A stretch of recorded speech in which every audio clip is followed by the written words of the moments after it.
guys, welcome to another episode of the Horror Appraisal. I'm Sam. I'm Evan. This is episode 3, bracket 3 of our 64 horror film face-off. Absolutely. In the first bracket, we had an overall winner of Hellraiser. In bracket 2, our overall winner was Dawn of the Dead.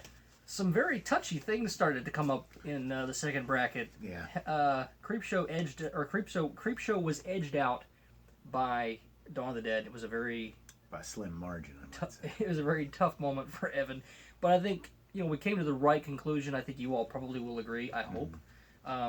So far, the 9th video that we do will contain Hellraiser and Dawn of the Dead. Awesome. I look forward to that. Well, let's move on. As you know, we're going to go ahead and draw some. If you want to see the rules for this, go ahead and watch the first video. Otherwise, here we go. Draw, Evan. All right. All right. Starting off bracket 3, we have Halloween. Oh, shit. Yep. Well, that one wins. Yeah. Well, not so fast there, buddy boy. Yeah. Oh, God, I hope it's a Nightmare on Elm Street that you've got to argue for. Probably. I don't know. That's to be a tough one. That'd be a toughie. It'd be tough. All right. I did not put Predator in here. Death Spa. Oh, well, thank God. Okay, so Death Spa is a fun little slasher flick. Sorry, I don't know what's wrong with me tonight. But Scotch. it's no whatever. But it's got really cool effects in it. It's a funny, cheesy, campy '80s film where this gym is possessed by a ghost that's If you love the '80s. Yeah, it's a great '80s cheesy slasher. Ken Fourier's in it. Not much of anybody else, and it's got some decent effects in it. That's probably enough about Death Spa. Yeah. Halloween is Halloween. Are you going to actually tell me that Halloween is better than Death Spa? Directed by John Carpenter, 1978. One of the most influential horror films of all time. Absolutely. Not necessarily... The Night He Came Home. It's not the first slasher, but one of the first really to get it going. Mm-hmm. Michael Myers. It created Michael Myers, and one of the most coolest slashers ever. Mm-hmm. Absolutely. Moving on. All right, so Halloween wins over Death Spa. Surprise. What an upset. If you haven't seen Death Spa, you should. Yeah, because it's awesome. All right. Every movie in here is awesome. That's the point of facing them off of each other. The Blob. Oh, the 1980... 88 remake. 88 remake of the 89? It was our top film of 1988. Okay. The Blob, that's right. The Blob. The Blob. All right, here you go. The Blob versus... Dumbledore! Okay, here we go. The Blob versus Interview with the Vampire. Well, that's an interesting match. That is an interesting match. Interview with the Vampire, based on the well-known book by Anne Rice, starring Tom Cruise, Brad Pitt, Christian Slater, and others. Antonio Banderas. Yeah, Antonio Banderas. I'm a vampire. So I love Interview with the Vampire. I think it's a really good adaptation of a work. I think it does a good job of portraying the creatures of the night. It's my top 3 vampire films, I'd say. Absolutely. I remember going to see that film when I was a kid. I was like 12 with my dad, and I loved it. The Blob. A 1988 effects masterpiece of just nasty, violent gore. Yeah. From start to finish, it made our best remakes of all time video. It made our top film of 1988. Interview with the Vampire, while it's a great film, is not as entertaining as The Blob. I agree. And that's the thing, like, these are all in, like, people might feel like these films are in such different classes from each other, but that's kind of the fun of it, is pitting them against each other. This is really fun. Yeah. Just picking totally random horror films, and the best ones are in here with a few that aren't as awesome, but yeah, it's cool to pick them out of there. So you say The Blob? Yep, I say I agree with you. I think The Blob has to win out over Interview with the Vampire. All right, so we got Halloween and The Blob. All right, in the mix. So what are you picking here? I am picking. I'm sure too, probably. Yeah, I'm sure that's not in here. No. Reanimator. Oh, Reanimator! I love this film. Mm-hmm. I feel the same way about Reanimator that I do about Creepshow. I watched Reanimator with my mom a few weeks ago. She thought it was disgusting and vile. That's not surprising.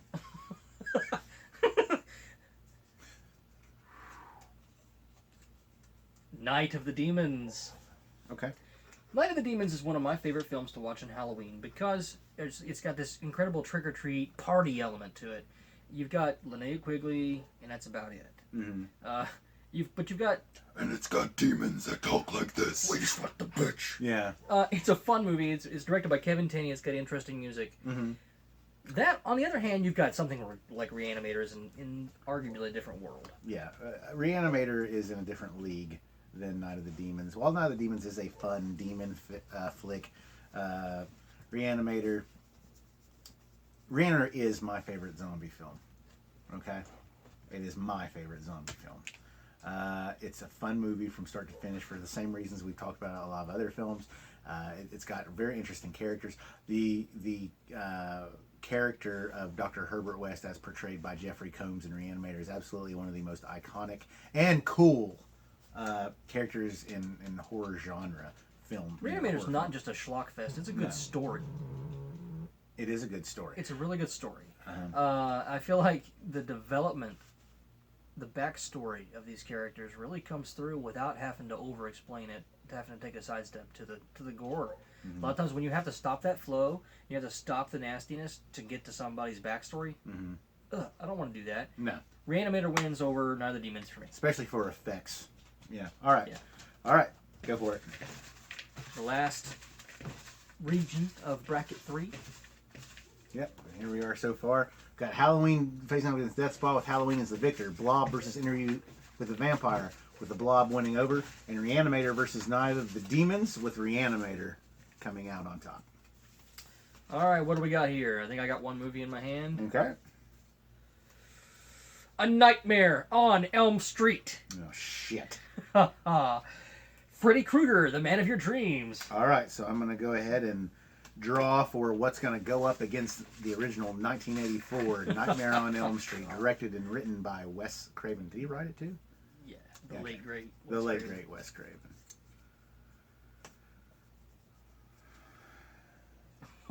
What did you pick?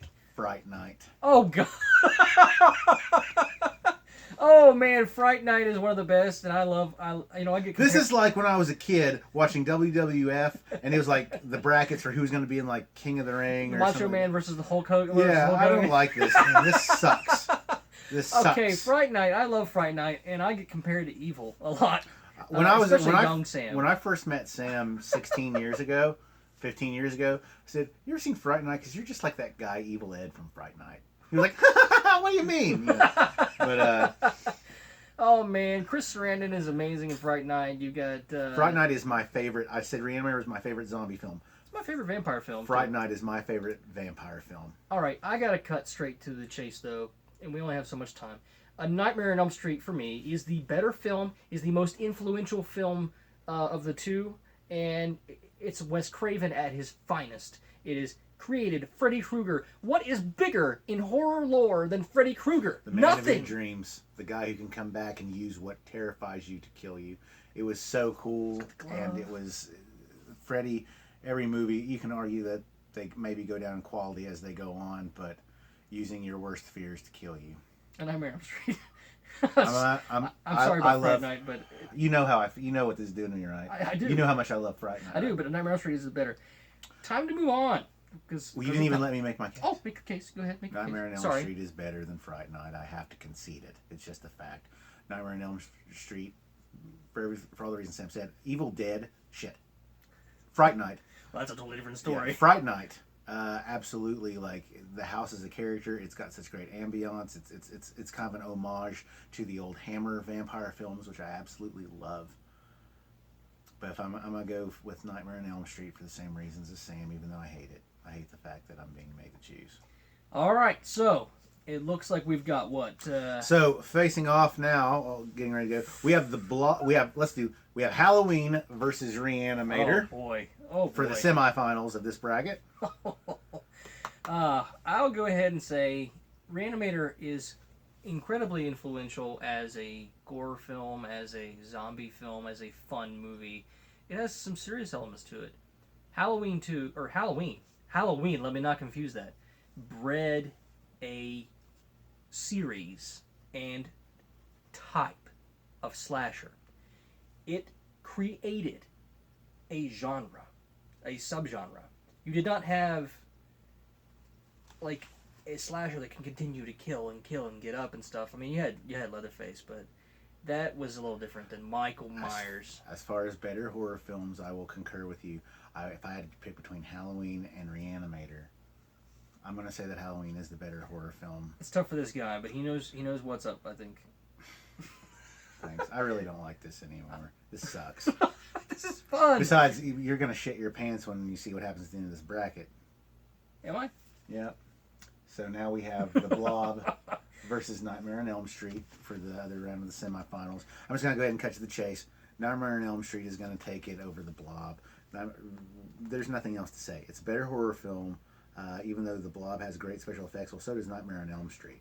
Okay. The Blob is often mistaken as a fun film. It is not. It's a very serious film. Yeah.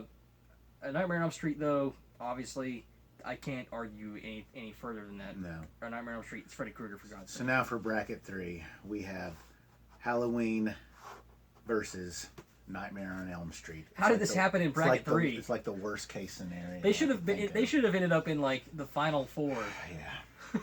Or they should have ended up in the championship. When you randomize shit, that's what happens. So. That's the fun of this. Yeah, I'm having. The best is going to win either way. Yeah. Halloween is incredibly influential.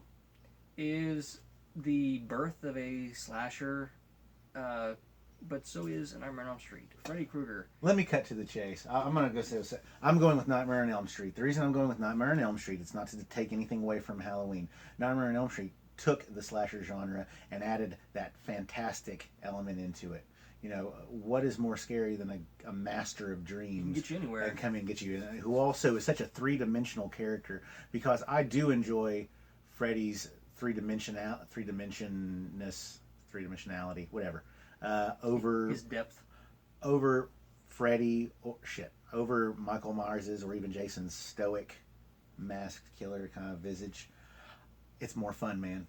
Nightmare on Elm Street, it's a more fun movie than I vote Nightmare on Elm Street as well over Halloween. Okay. Halloween often comes across as my favorite horror film, but it does. I do go back to a Nightmare on Elm Street a lot, just because it's Freddy Krueger, and what film has brought something like that? Mm-hmm. Darth Vader, like we talked about this before. Yeah. Star Wars did it with Darth Vader. Yeah. Nightmare on Elm Street did it with Freddy Krueger.